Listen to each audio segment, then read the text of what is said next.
एक महात्मा जी का सत्संग चल रहा था। सत्संग समाप्ति के बाद महात्मा जी ने अपने एक शिष्य को बुलाया और कहा कि 2 दिन के बाद आपके यहाँ पूरी संगत आएगी, आप व्यवस्था करिए।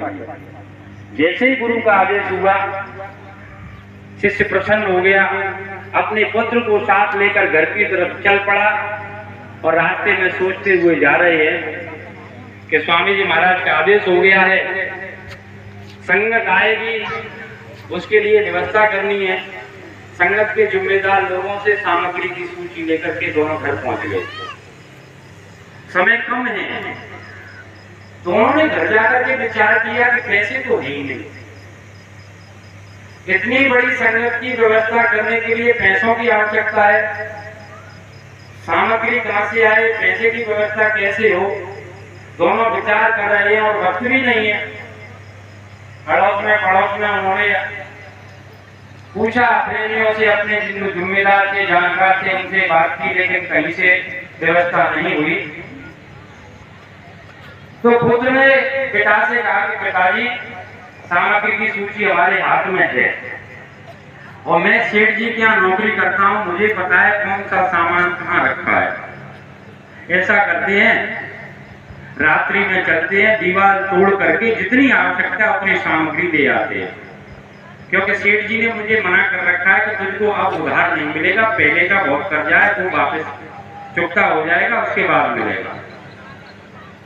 तो पिता ने कहा कि बेटे ये उचित तो है नहीं।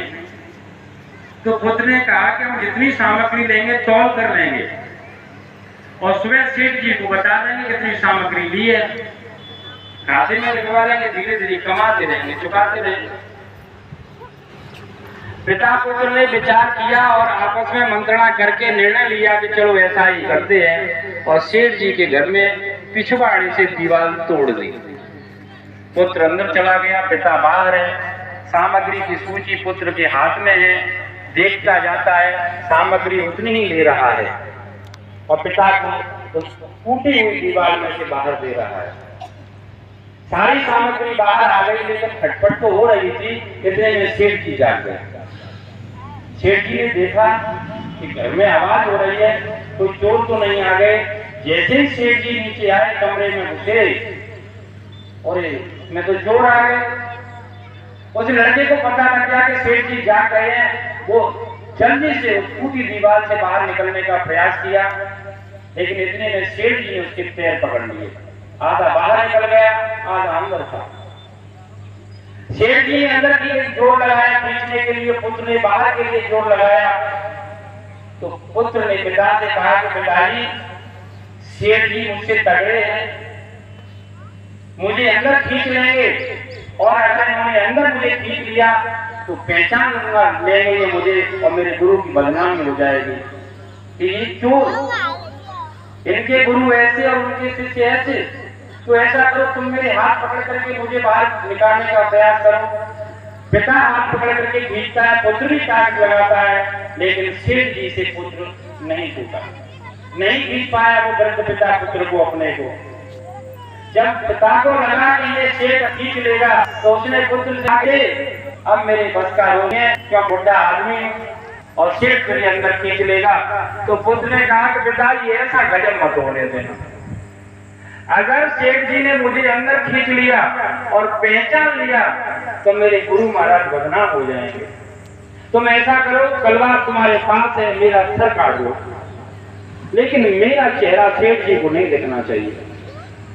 पिता ने कहा कि बेटे मैं ऐसा कैसे कर सकता हूँ कि गुरु के नाम की बदनामी से मेरा सर कटना बहुत सस्ता है। आप बिल्कुल मत सोचिए और तुरंत मेरा सर धड़ से अलग कर दीजिए, नहीं तो हम कहीं मुंह दिखाने लायक नहीं रहेंगे और हमारे गुरु पर लोग उंगली उठाएंगे कि आपके शिष्य रात्रि में दीवार तोड़कर चोरी किया करते हैं, आप मंच से ऐसी ऐसी बातें सुनाते हैं, आपके शिष्य यही सीखते हैं। पिता ने अपने गुरु का ध्यान किया और तलवार उठा करके अपने पुत्र के सर को धड़ से अलग कर दिया। जैसे ही सर कटा, सेठ जी ताकत अंदर लगा रहे थे, सेठ जी पीछे की तरफ गिरे और पूरा धड़ अंदर गया। सेठ जी घबरा गए, अरे ये तो मर गया, इसके तो सर नहीं है, लोगों को पता लग जाएगा, पुलिस पकड़ ले जाएगी, मुझे फांसी हो जाएगी कि तूने एक आदमी को मार डाला। सेठ जी ने डर के मारे उस धड़ को उसी टूटी हुई दीवार से बाहर धकेल दिया और घबरा करके अपने अंदर चला गया, छुप कर सो गया। पिता ने जब पेट पुत्र का सब बाहर देखा, उसे उठाया, सामग्री को उठाया और एक एक करके सारा सामान घर पहुंचा दिया। पुत्र को ले जाकर एक कमरे में रख दिया। सुबह संगत आ गई, कार्यक्रम शुरू हो गया, लोगों में भारी उत्साह था। गुरु महाराज का सत्संग है, सब लोग आ रहे हैं, जा रहे हैं, भंडारा चल रहा है। सत्संग शुरू हुआ गुरु महाराज का, अपने गुरु का सत्संग सुन रहा है, लेकिन अपने हृदय की पीड़ा को अपने अंदर दबाए बैठा। पिता है ना, अपने ही हाथ से अपने पुत्र का सर काटा है, कह भी नहीं सकता किसी से, क्योंकि गुरु महाराज का सत्संग चल रहा है। ये भी नहीं बता सकता कि ये कैसे हुआ, क्योंकि कारण पता लग जाए।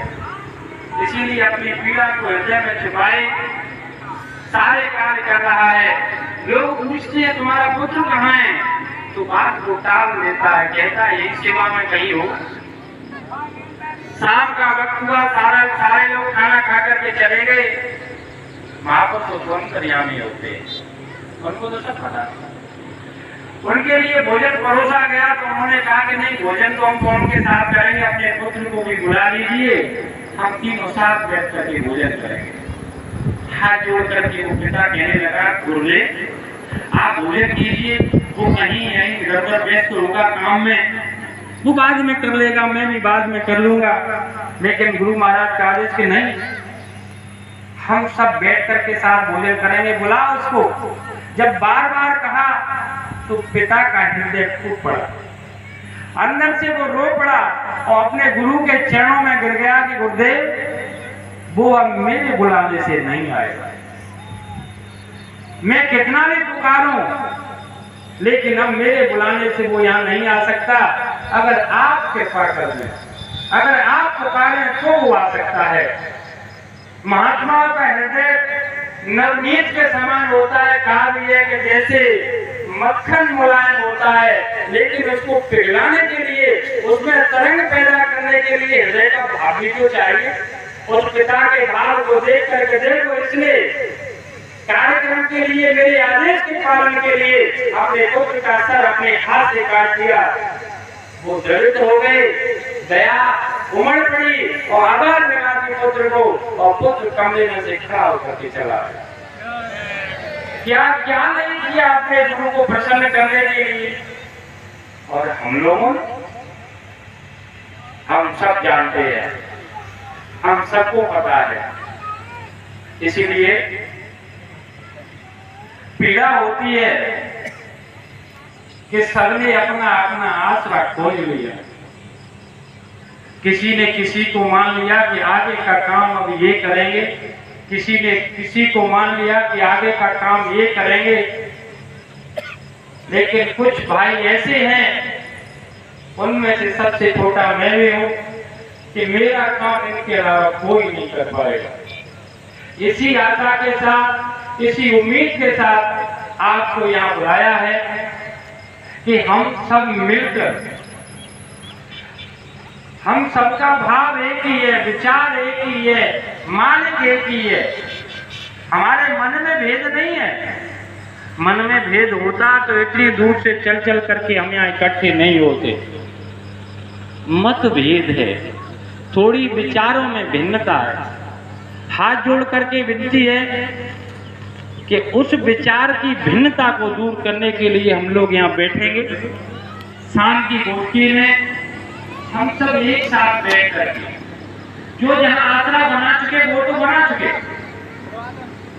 लेकिन जिन्होंने कोई आसरा नहीं बनाया, इन्हीं के आसरे तो इस समय हमको क्या करना चाहिए, इस समय हम लोग क्या करें जिससे ये रीझ जाए।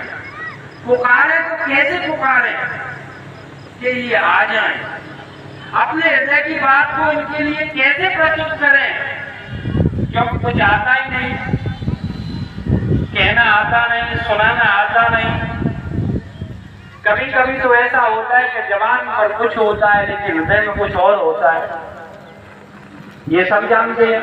इसीलिए जुबान में हृदय में एक रास्ता आ जाए, उसका कोई मार्ग मिल जाए। इसीलिए टाटधारियों के सानिध्य में धौलपुर संगत ने ये 5 दिवसीय स्नेह मिलन कार्यक्रम रखा है। जैसा कार्यक्रम रखा है उसी के आधार पर हम लोगों को आपके सामने अपनी बात रखनी है और वो हम लोग रख रहे हैं। संगत का आदेश है कि संगत की बात आप सबके सामने रखें। मैं हाथ जोड़ करके सबके सामने उन्हें विनती करता हूँ, हमें किसी से कोई लेना देना नहीं।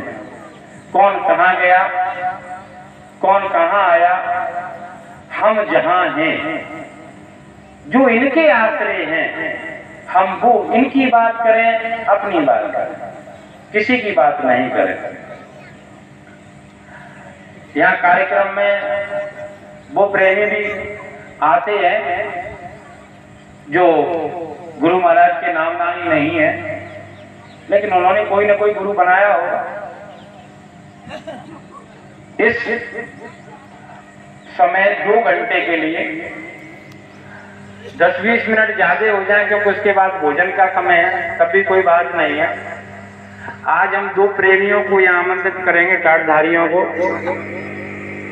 कि आज कुछ ऐसी वर्षा कर दें गुरु महाराज के वचनों की कि हम सब लोग भाव विभोर हो जाएं, हमारे अंदर भाव जाग जाए कि बस अब हमें कुछ करना है। क्योंकि समय अच्छा नहीं है, विकराल समय है। कोरोना ने कितना समय बर्बाद कर दिया, घर में कैद कर दिया। देश और दुनिया की स्थिति अच्छी नहीं है।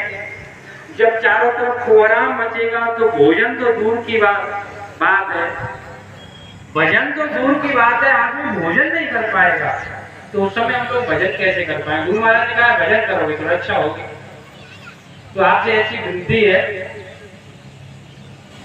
बहन जी वो मैं आमंत्रित करता हूँ पहले, उसके बाद हमारे दत्तू भाई चौधरी जी हैं टाटधारी, जो प्रेमी हमारे बाहर से आए हैं, जो नामदानी नहीं है, उनका भी हृदय आज द्रवित हो जाए और हमारा भी आज भाव जाग जाए। और शाम को हम घर जाएं, जो भी प्रेमी घर जाएं, यहाँ रुके, सोचें कि आज 1 नहीं 2 घंटे भजन करेंगे। ऐसी आवश्यकता है, ऐसी उम्मीद है आप लोगों से। जय गुरुदेव।